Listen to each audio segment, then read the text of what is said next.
100 rated chess. But your king is scouting the enemy army. Your other pieces, not pawns, can't move until their counterpart has checked your king.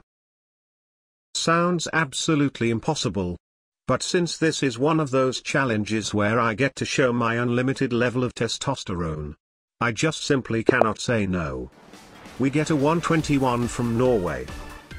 Spoiler alert, this is not Magnus Carlsen.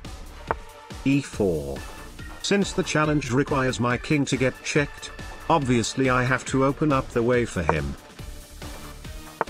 Bishop c4. Alright. Here we go. King e7. Please don't use your queen. He used his queen. Alright, it's fine. Now f6 can defend the queen from coming in, but it also happens to eliminate all the possible checks that I need to activate my pieces. So I guess c6 instead.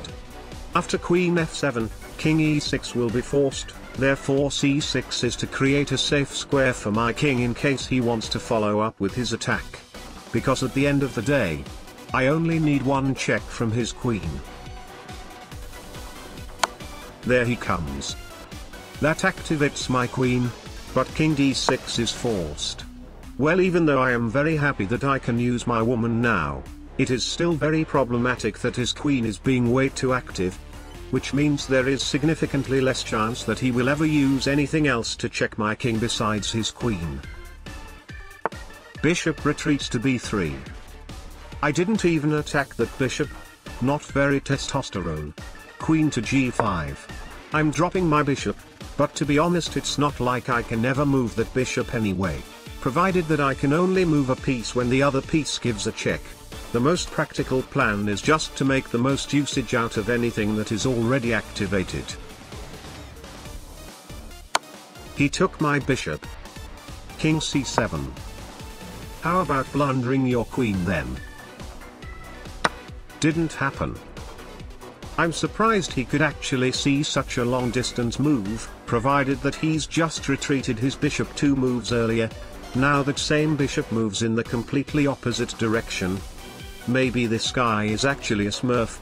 Or even worse, a viewer. Queen takes g2. And he actually saw the only way to defend. I'll retreat then. This is getting very difficult though. I can't push my king further because he will just give checks with his queen. I mean, who would even use anything else if the queen is right in the open zone? I need to somehow eliminate his queen first, or have my queen infiltrating his territory. Bishop b3 again.